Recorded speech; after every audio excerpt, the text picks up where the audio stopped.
wondering, and anyone can jump in, what you guys think the difference between art and propaganda is then, you know, or what are some pitfalls for an artist who wants to engage with social change that has like an agenda or a political end or is in the service of a particular idea? I mean, I think that it doesn't have to be a binary of, you know, social change artists or good artists. Like, I think that idea just, we should get away from that idea to begin with.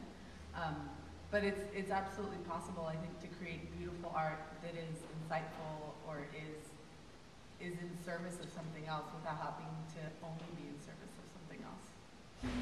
You know, I think that I think is at the very basis of it. That artists don't have to choose whether they want to be an artist or whether they want to engage with social questions. That it doesn't actually have to exist in two different spaces. You know, and I would say that would be the very beginning of the conversation. Mm-hmm. So that you almost can't create any kind of art that doesn't exist in a particular space and a particular time. Is that what you're saying? No, I'm suggesting that all too often people will label themselves like a political artist or an abstract artist or, you know, a figurative artist, but that it's possible to exist in all of those spaces at the same time without needing to separate out the identities. Mm-hmm. Yeah, that makes a lot of sense. Although people, I mean, the need to label is like undeniable at some point. I feel like, you know, people crave it, or maybe it's just the media really loves those labels, you know. I think especially once you start to try to make a profit off your art, it becomes sort of, you know, I don't know if it's your self-interest, but certainly that's when you find the need to, you sort of, how do I label this when I'm trying to sell it? Mm-hmm. If I go to LA and meet somebody and say, what do you do? I'm a stand-up comic, what kind of comedy? Which is the next question. Right. and I don't necessarily know how to, I still don't know how to answer it, but I'm like, here's words that people have described me with, you know? Mm-hmm. And certainly it certainly is limiting, and certainly there's times where I've had this happen where I get booked to do a show that is a political comedy show, because I don't advertise my shows as being political comedy shows, I advertise them as being KAMAU shows. And, but I'll get booked to do a political show, and because a lot of what I talk about is race, people go, this isn't politics. And I go, yes it is. So, I mean, certainly I found the labels to be freeing and limiting all at the same time, depending upon what audience I'm in front of. Mm-hmm. Why have you gone in this direction in your career? I mean, where did you start out from, basically, into getting to yourself going across the border twice a day? Twice in one day, not twice a day.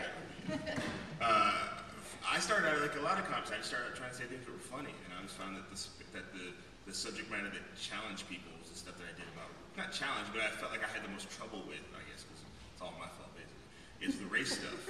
Like I found that was stuff that I always had, like, why can't I make this stuff work like I can make these other jokes work? And so I would sort of go back and forth between, like, I'm going to do a lot of race stuff, I'm not going to do any. And then I'd say about 5 years ago, I just was like, I have to just try to pursue the direction that feels the best to me, and that was the stuff that, and it conveniently happened at the same time. I started to focus on that at the same time that America got a black president, which suddenly race became political in a way that it wasn't seen as political before. You know, so that was like, I felt like I fell into suddenly people were calling me political. It was like, oh, that's because the president's black, is why I'm suddenly political. Yeah. That's interesting. So like what you do is like framed by the times you're in, like, well, there's no way of getting around that really. I wanted to talk about what's been going on at Intersection in your new home inside the 5M building, the Chronicle building. And you know, you guys are really engaged with social entrepreneurship in the arts, and I wanted you to talk about that. So Intersection moved to our new space in the Chronicle building, which is at 5th and Mission, which is called 5M. And it's really a campus of innovation is what we're calling it. So it's the tenants are being curated into it. The main anchor organizations are Intersection for the Arts, The Hub, which are social entrepreneurs, Tech Shop, which is a really cool place where you can go build anything from robots to wood or metal, and Forest City, which are the developers, and the Hearst Corporation, obviously, which owns all of the properties down there. So it's ultimately going to be 4.5 acres between 5th and 6th Street, Mission and Howard, and it's just in the beginning phases of it right now. But the idea is that, you know, artists are change makers. Artists are at the forefront of social change often, you know, as you're saying, like the culture often precedes policy change. So artists are always doing this work, and, you know, we think that the hub, which they're a for-profit organization, but they've got 22 of them all over the world, and the idea is that you can come in with your laptop and your cell phone, and you've got a downtown office, you've got networking, and you've got the ability to work with like-minded folks. So it's a membership-based organization. And they're all looking at social issues, but through a business model, so through entrepreneurship. And we came together we're looking at the same questions, but doing it through very different models. So if there's somebody over at the hub that's looking at clean water systems or you know, issues about climate change or something, and they're working on a business model that will work through some of that stuff.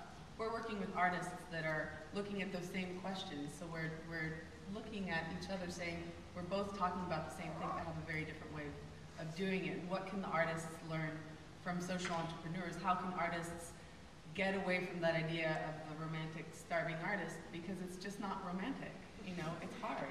And it's possible to make a living as an artist. It's possible to pursue your passions and do it in a really smart way that is sustainable. And so, you know, that's what we're hoping to learn from the social entrepreneurs. And for them, what do they have to learn from us? You know, we think that innovation happens when you've got different people looking at the same question. It doesn't, if we're all, you know, if we're all musicians and we're all talking our music language, what are the chances that we're gonna look at an issue differently? But if you put an artist and an inventor and a musician and a business person together and we're all wrestling with the same question, it's likely that we're gonna come up with brand new solutions. And that's what we're hoping to figure out through the 5M project, really, is to bring together all different kinds of people. And that's, you know, it's different than the way that we think of diversity in some ways, where we're just like, diversity is, or collaboration is working with just different kinds of people. But really, if you're working with people who have totally different life experiences and totally different approaches, that's the real difficult collaboration, I think. And I think it's through those difficult spaces that breakthrough can happen. And so that's what we're hoping to do down there. Have you seen, what has it been like so far? What kinds of conversations are you guys having? Well, it's really in the nascent stages at this point. While we've been there since April, around April, Intersection moved down there fully. We're still working on what some of that shared programming is ultimately going to be, and we'll be rolling that stuff out over the next year. Right now, for example, I know that Intersection is looking at, we've got a big project that's going to be coming up looking at street art, for example. And we're going to be doing things inside the building and outside the building. We have a show right now that's opening this Friday, so you're all invited to come to that. It's called Here Be Dragons, and it's looking at mapping and, you know, how stories are embedded in geography. And it's really beautiful. It's using a lot of data visualization and, you know, charting that out in physical ways for you to really see where we've been and where we're going. That show opens on, like I said, this Friday, and we'll be actually working with the Summer of Smart, the GAFFTA initiative. They're going to be there presenting some of the work that they had done through, you know, some of the map-based work that they've done looking at social issues and using data visualization and map technology to sort of explore that.